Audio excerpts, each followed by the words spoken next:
A palestra de hoje, para vocês que gostam do tema criminal e de atualidades, ela tem um tema extremamente relevante e os nossos palestrantes irão abordar com propriedade tanto a análise jurídica quanto a análise sociológica, tá? O tema, para quem já se deparou com ele nos links fornecidos no Instagram, sabe que hoje eles irão falar sobre o direito ao esquecimento em casos de grande repercussão.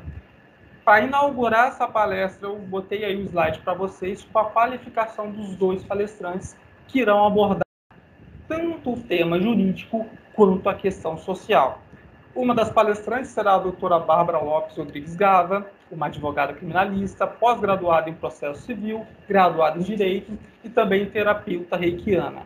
O outro palestrante é o doutor Marco Aurélio Borges Costa, da pós-graduação de segurança pública da UFG em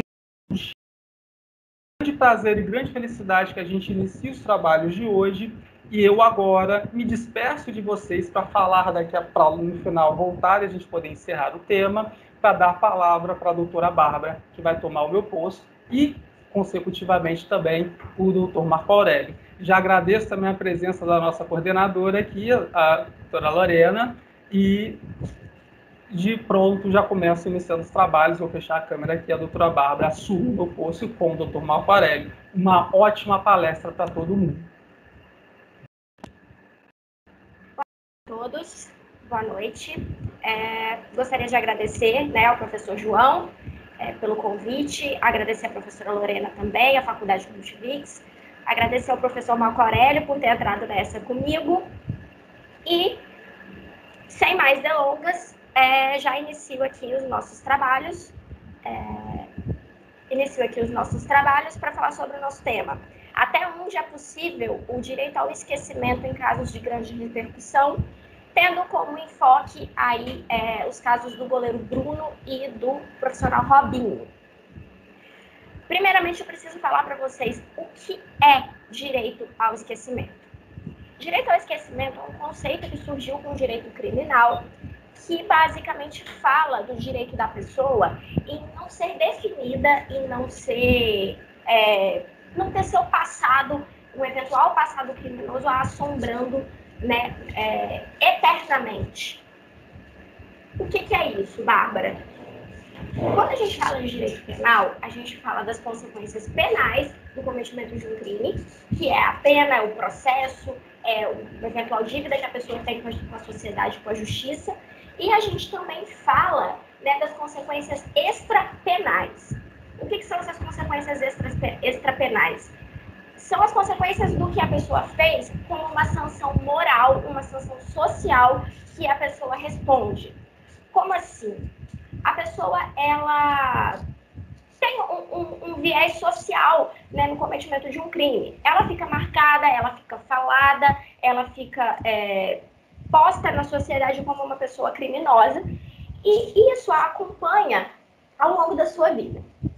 Quando a gente fala de direito penal, a gente está falando no Brasil especificamente, do direito à ressocialização.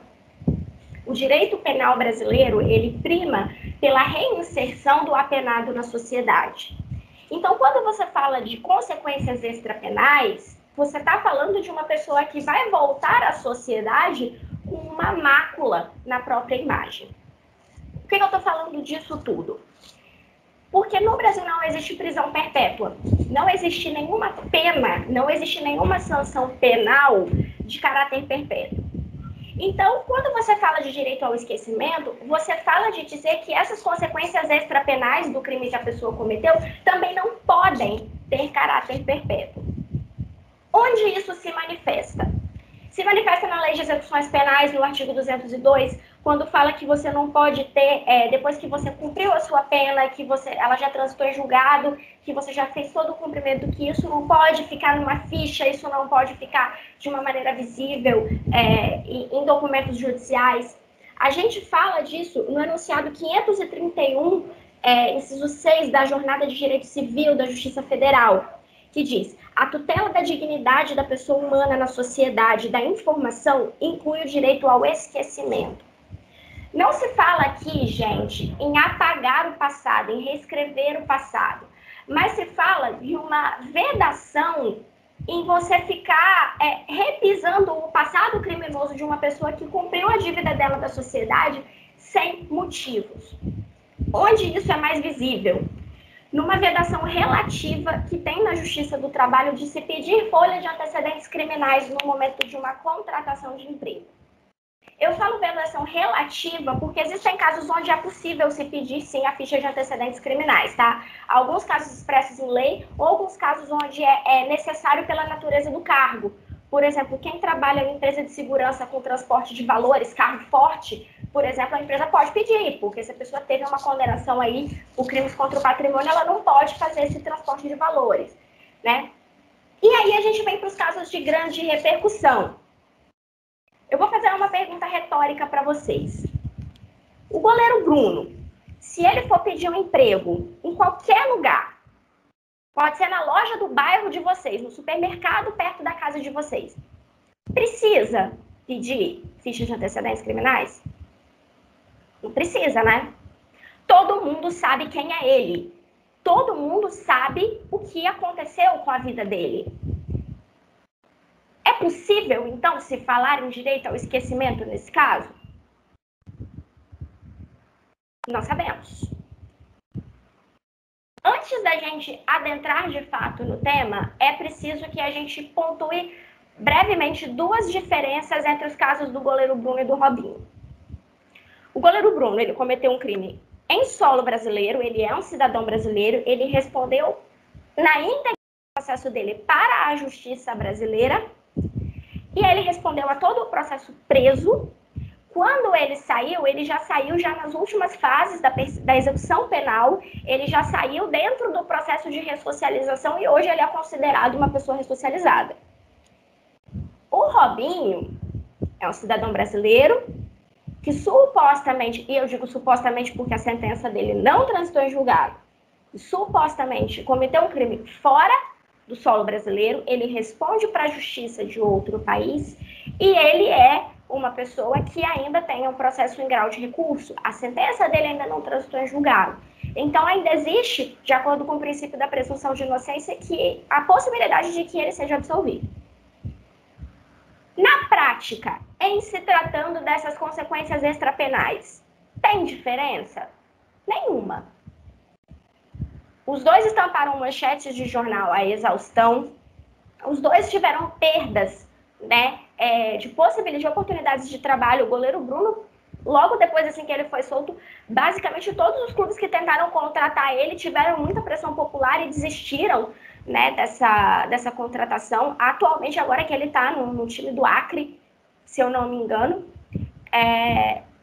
os dois, né, dentro da natureza desses casos que eles, esses processos que eles responderam ou respondem, ambos, tanto o Robinho quanto o goleiro Bruno aí tiveram, né, uma pressão popular muito forte dentro da classe, né, que eles trabalham. Curiosamente, os dois são atletas.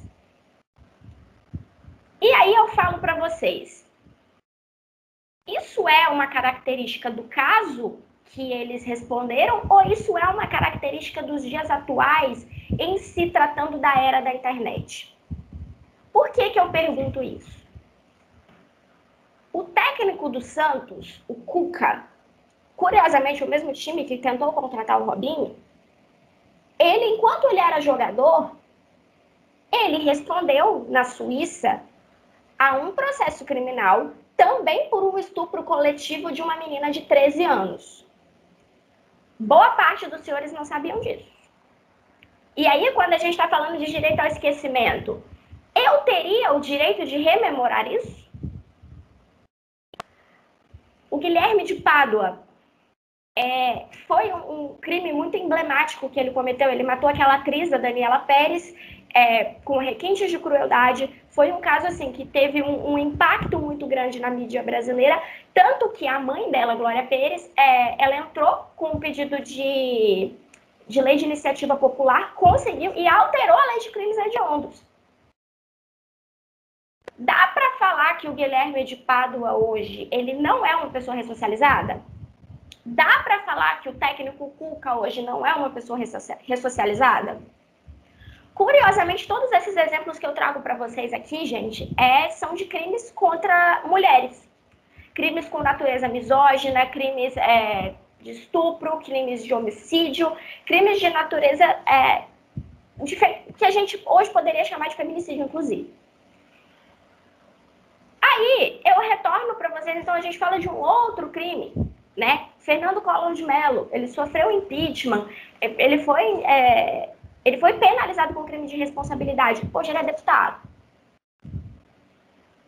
O que eu pergunto aos senhores agora, então, nesse momento, antes de passar a bola para o professor Marco Aurélio, que vai fazer uma análise sociológica aí, do nosso tema, é o seguinte: a gente pode falar de direito ao esquecimento na era da internet, em casos de grande repercussão?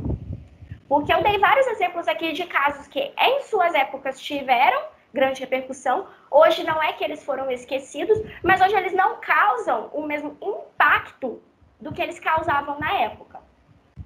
Dito isso, eu vou chamar aqui o professor Marco Aurélio para falar e para trazer aqui para a gente considerações no que diz respeito aí ao viés sociológico do nosso tema. Boa noite, né? Obrigado, João, pelo convite. A Lorena Multivix, que é uma instituição que tenho bastante carinho. A Bárbara, eu vou pedir para você ficar com a câmera aberta, que assim eu tenho aquela sensação de não estar falando sozinho. Oi. São as coisas da vida remota, né? Você não estava com a câmera aberta comigo, né, gatinho? Mas você não pediu? Eu estou pedindo. Então, assim, eu acho que uma coisa que é importante, é bastante importante a gente frisar, né, que há uma diferença bem significativa, e eu acho que deveria haver até mais aproximação entre direito e sociologia, mas essa aproximação não é tanto quanto a gente gostaria, mas há definitivamente duas formas de ver diferentes, né, de olhar para os fenômenos. Então, o direito trabalha numa perspectiva muito do dever ser, né? Do direito que uma pessoa tem, né? E a sociologia, às vezes, as pessoas nem ficam muito confortáveis com isso, né? Mas a sociologia trabalha na dimensão do que é, né? De como que as coisas são, de como que as práticas sociais se efetivam, sem necessariamente entrar na dimensão se elas deveriam ser assim ou assado, mas em como elas se efetivam de fato.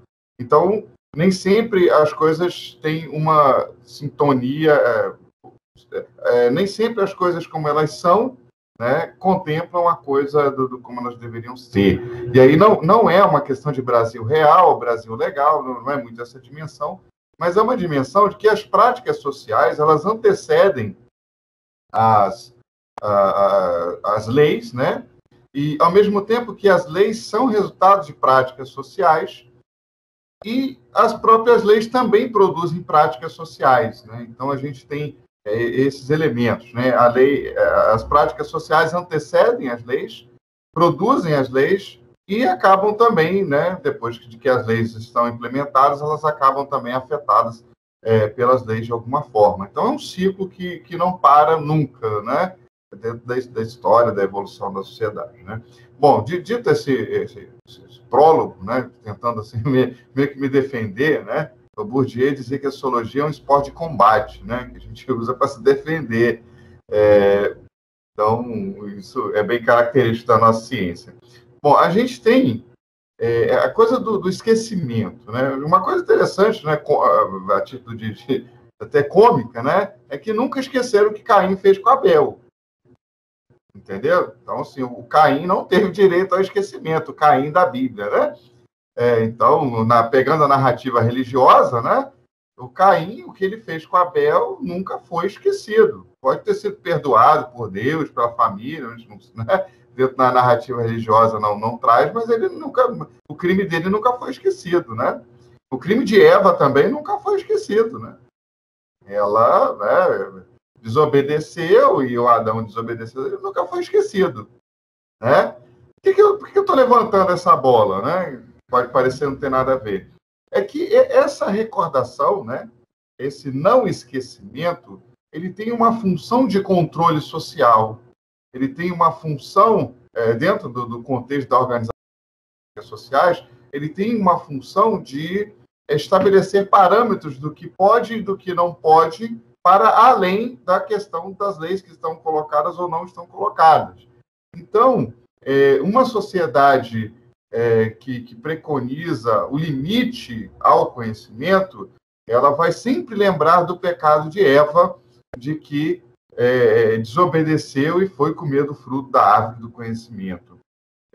Uma sociedade que preconiza a coisa da família, que os irmãos não se matem uns aos outros, vai sempre lembrar da questão do Caim matar o Abel. E assim, né, a gente vai, ao longo da história, inclusive mudando as formas de recordar dos crimes. Por exemplo, Tiradentes, né, ele era um criminoso, né, ele desobedeceu às leis do Estado português, porque, afinal de contas, quando Tiradentes viveu, o Brasil era território português, um território colonial português, vigoravam aqui algumas leis, e Tiradentes as desobedeceu. E, tendo desobedecido essas leis, ele foi preso e foi punido segundo as leis da época. Então, no caso de Tiradentes, não havia nada, na época em si, que o transformasse em um herói. Pelo contrário, ele é uma pessoa que desobedeceu às leis. Tendo desobedecido às leis, ele foi preso e foi punido segundo os códigos penais da época. Mudando o Estado, né, acabando a ligação do Brasil com Portugal, surgindo um histórico, né, surgindo na história o Estado brasileiro, com suas próprias leis e tudo, a percepção do crime de Tiradentes mudou. Né? E aquele crime, que antes era um crime absolutamente comum, sem que a natureza do evento tenha sido modificada, ele passa a ser percebido como um crime heróico, né? Como uma rebelião política à dominação portuguesa e tal. Né? Então, o que mudou? O que Tiradentes fez não mudou, né? O passado não modificou. Mudou a percepção sobre o evento, a partir de que as macroestruturas mudaram, que não é mais o Estado português, a colônia, é o Estado brasileiro. Né? Então, essa questão do lembrar dos eventos, né, tem a ver com essa questão. Então, numa sociedade em que passa-se a ocupar, uma sociedade que passa a se preocupar com a questão da integridade física e moral da mulher, ela vai esquecer muito menos de crimes perpetrados contra as mulheres. Se a gente for pensar, no começo do século, os crimes contra as mulheres eram muito mais graves, né? Eram muito mais frequentes, muito mais assintosos, mas eles não eram lembrados, né? Porque não havia na pauta da vida social, das estruturas sociais, a preocupação com a integridade física e moral da mulher. Mas, na medida que as transformações acontecem e a vida da mulher passa a ser importante, a sua integridade física e moral passa a ser importante, cada vez menos os crimes contra a mulher serão esquecidos. Muito mais eles serão lembrados, e justamente como uma forma de controle social para impedir que eles se repitam. Então, a punição legal, ela tem esses limites que a doutora Bárbara colocou, né? E eu penso que isso é extremamente importante para até permitir que as pessoas possam reconstruir suas histórias em outras perspectivas, mas alguns tipos de crime que atentam a esse processo normativo mais amplo, que é da sociedade se autorregulando dentro de perspectivas diferentes, esses serão sempre lembrados porque se tornam efetivamente instrumentos de controle social, de uma coerção social indireta, né? De uma coerção social não necessariamente legal ou não necessariamente pela força. Então, a gente vê que assim, é muito interessante porque o Robinho foi demitido pelo mercado. Né? O Santos começou a perder dinheiro. Ponto. O Robinho não foi condenado, não foi sentenciado. Ele supostamente cometeu o crime, como foi muito bem colocado pela doutora Bárbara. Quem demitiu o Robinho foi o mercado. Foi o mercado. O Santos começou a perder muito dinheiro. E no caso do Bruno, também. O Bruno pagou a dívida dele com a sociedade, vamos colocar dessa maneira, né? Na sociologia, a gente não usa o termo ressocializado, mas do ponto de vista jurídico, ele estava reabilitado, né? Apto. E por que ele não conseguiu emprego com facilidade? Uma questão de mercado.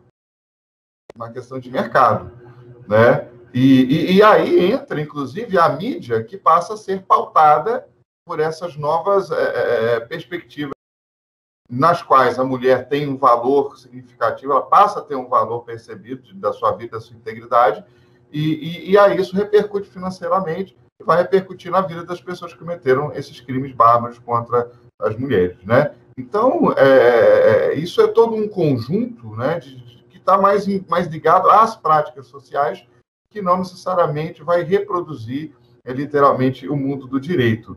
Eu, até para concluir, eu não sei como é que está meu tempo, Bárbara, mas já de buscar uma conclusão, eu entendo que é importante o direito ao esquecimento enquanto instituto jurídico, para realmente permitir o trabalho também do sistema prisional, e eu vejo que é extremamente importante que as pessoas possam ter acesso à sua vida e que esses crimes sejam definitivamente esquecidos, para que elas possam reconstruir as suas estratégias de vida, montar suas estratégias de vida, né? Mas certos tipos de crime em certas épocas, e que isso tem que ficar bem frisado, né? Certos tipos de crime em certas épocas e em certos lugares, eles não alcançarão o esquecimento social, porque rememorar esses crimes faz parte dessa estratégia que emerge na sociedade, que não é ninguém que constrói, mas que emerge na sociedade, de evitar que eles se repitam na medida que se consolida uma nova forma de viver socialmente. E nesse ponto, eu penso que é muito bom que isso esteja acontecendo. Eu lamento pelos dois indivíduos, né? Lamento em termos, né? Mas eu quero dizer que, do ponto de vista de que são indivíduos acusados, estão sofrendo processo legal, como seres humanos, eu lamento. Mas o fato é que esse não esquecimento desses crimes revela uma mudança na percepção da importância da vida da mulher, da percepção da integridade física e moral da mulher. Se esses crimes tivessem sido cometidos anos atrás, como a Bárbara, o caso do Cuca, ninguém lembrou. Eu, particularmente, não tinha a menor ideia deste episódio. Mas, certamente, se o Cuca tivesse feito isso hoje, ele estaria na mesma barca do Robinho, na mesma barca do Bruno, né? Então, a época que ele cometeu, a vida da mulher não tinha a mesma percepção de importância, a integridade moral da mulher não tinha a mesma percepção de importância. E as coisas mudaram de lá para cá, infelizmente, as relações de interdependência econômica e social mudaram, e nesse novo equilíbrio de forças, a vida da mulher passa a ser muito mais importante, e aí acontece isso que acontece com o Bruno e com o Robinho. Certamente o Cuca, nos tempos atuais, aquele episódio teria uma repercussão muito diferente, tá certo? Para as pessoas, eu sempre, né? É lógico que é importante que nós tenhamos leis que garantam esses direitos, né? Essa integridade física e moral das pessoas, né? Não só das mulheres, dos negros, das populações LGBTQI+, que são discriminadas, mas o que realmente vai produzir a mudança a longo prazo é a reequilibração das estruturas de poder.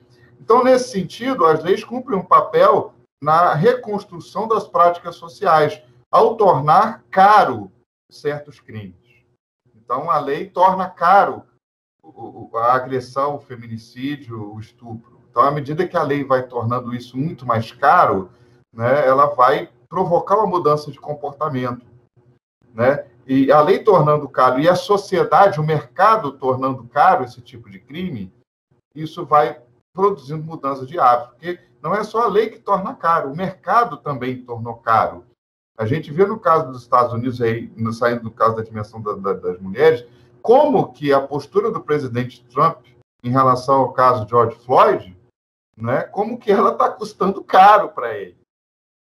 Está custando muito caro, porque os negros saíram de casa para votar e para votar no adversário dele, Joe Biden. Isso está muito evidente nas pesquisas. A postura do Donald Trump em relação às mulheres ao longo do seu mandato está custando muito caro para ele, porque as mulheres saíram de casa para votar no Joe Biden.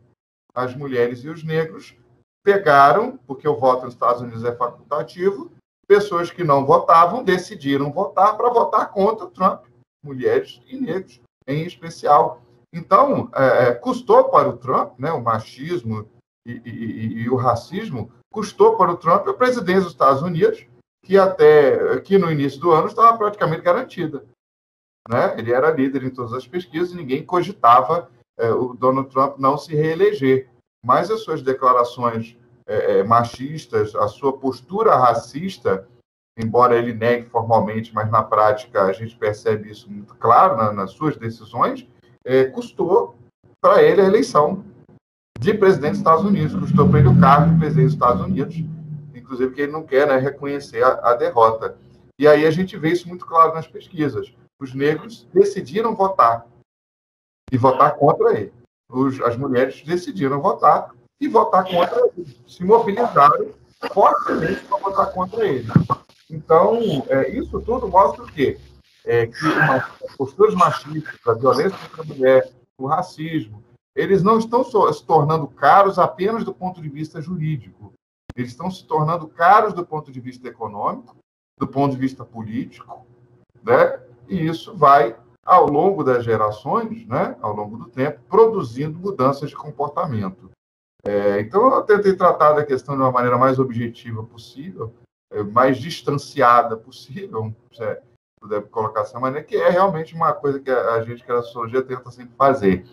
E que a lei preconiza e deve ser respeitado o direito do Bruno ao esquecimento, deve ser respeitado o direito ao Robinho ao esquecimento e à presunção de inocência, do ponto de vista jurídico, do ponto de vista sociológico, em função desta conjuntura econômica, política, social que a gente vive hoje, nesse tempo, nesse lugar, o fato, não serão esquecidos. Não serão esquecidos. Tá? Agora, uma última coisa para encerrar é que, assim, né, mulheres brancas, né? Mulheres brancas. A Elisa Samúdio era branca, né? A moça supostamente violentada pelo Robinho, branca também, né? E aí a gente vê que ainda tem um espaço grande para a gente avançar, né? Porque a gente não vê, eu particularmente não tenho visto essa mesma proporcionalidade de reação quando se trata de crimes contra mulheres negras, né?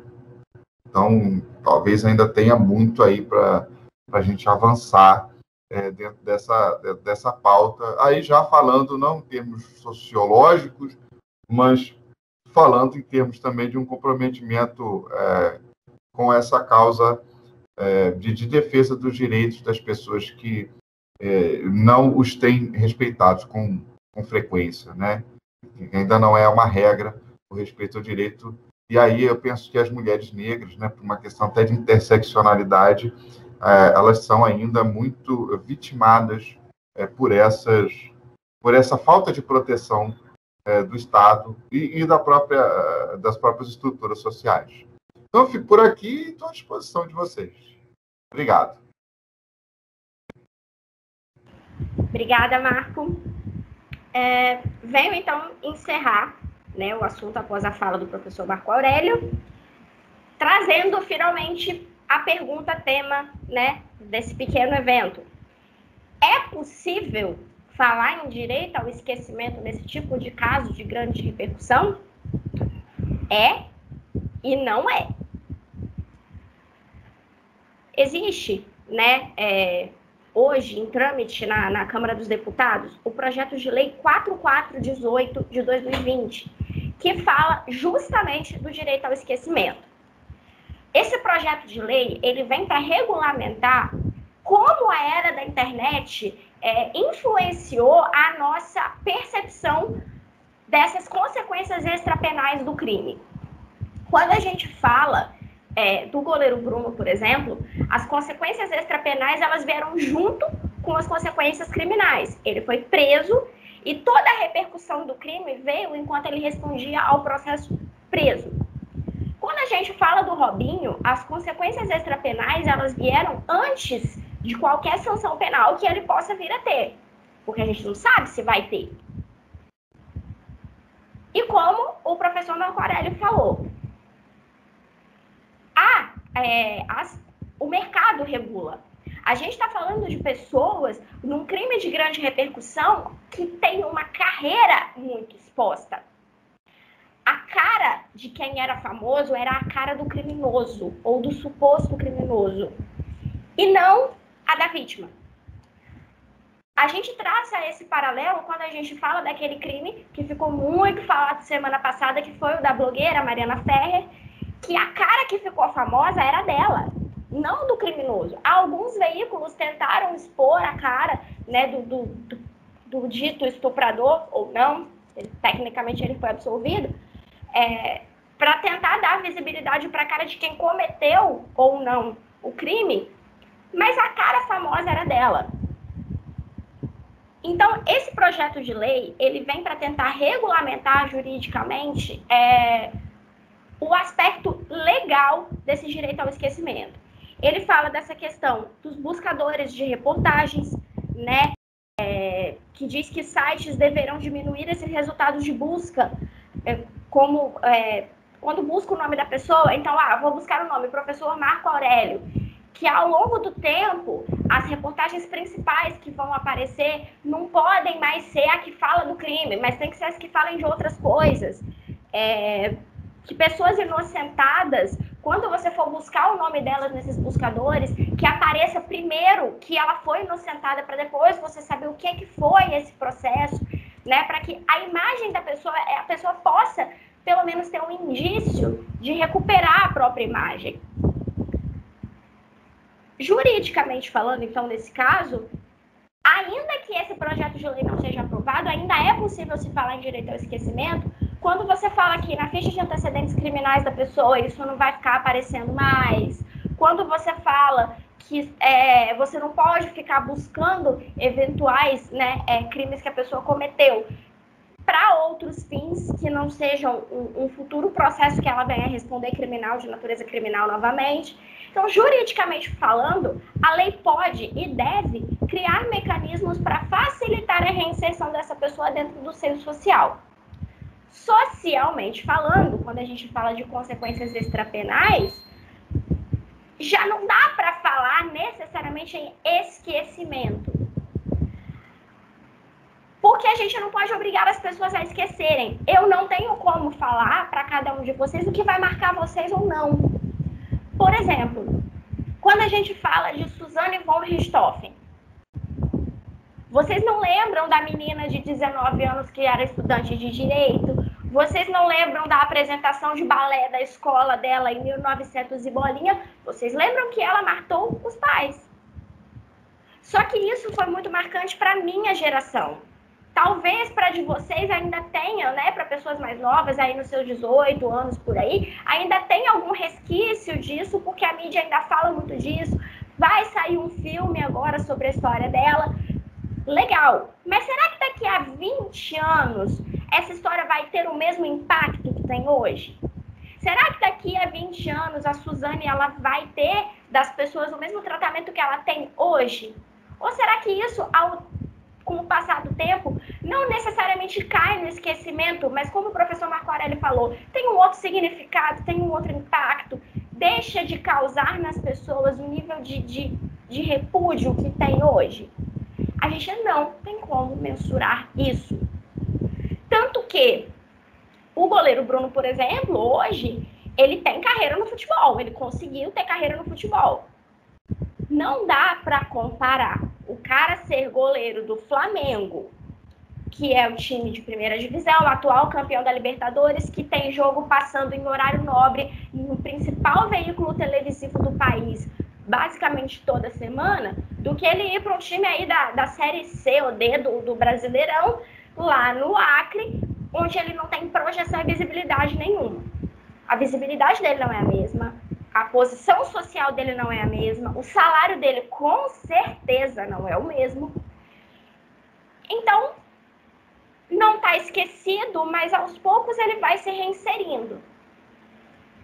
É importante que a gente não esqueça, é importante que esse tipo de crime, ele represente um marco na sociedade para que a gente tenha uma capacidade de entender, né, o ilícito do que foi cometido, que houve uma sanção penal, é muito importante que ele tenha sido punido por isso, é muito importante que a gente não nutra na gente esse sentimento de impunidade, mas ao mesmo tempo é necessário que a gente entenda que o apenado, ele já cumpriu a dívida dele, e salvo naqueles casos lá da Justiça do Trabalho que eu citei lá no começo da minha fala, que realmente não tem como a gente posicionar aquela pessoa no mesmo cargo novamente por uma questão de confiança, né?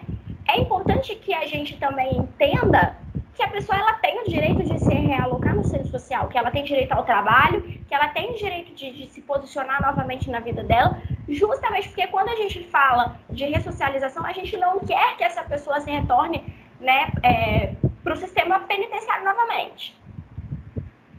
Então, é possível falar em direito ao esquecimento em casos de grande repercussão? É. No aspecto jurídico, é. E existe um projeto de lei para regulamentar isso, né, de uma maneira mais direcionada, mais focada. Porque o que a gente tem hoje são pequenos artigos aqui e ali falando disso, mas que, assim, não tem uma regulamentação exata. Então, pode ser que, juridicamente falando, isso fique mais regulado se esse projeto de lei for aprovado. Socialmente falando, não. A gente não tem como apagar dos anais da história a repercussão que isso teve. A gente não tem como apagar da memória das pessoas o que quer que tenha vindo a marcá-las, né? E, dito isso, eu encerro aqui a minha fala. Agradeço ao professor Marco Aurélio, novamente agradeço a presença de todos, agradeço à Faculdade Multimix. Vou chamar o professor João para retornar aqui, para poder se despedir de vocês. Uma boa noite, muito obrigada.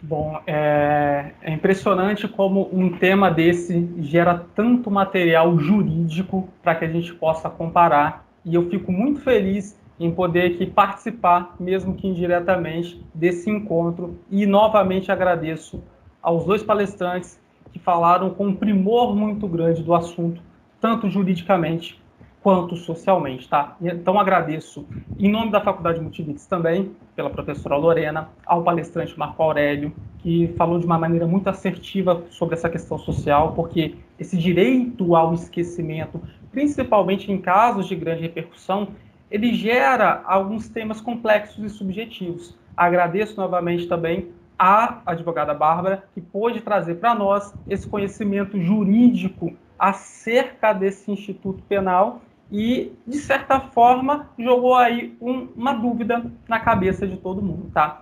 Obviamente, agradeço a todos vocês que participaram dessa palestra, desse microevento, ainda mais nesses tempos que nós vivemos hoje, em um formato que, de certa forma, ele chega com mais facilidade para todo mundo que tenha um interesse jurídico sobre o assunto, tá bom?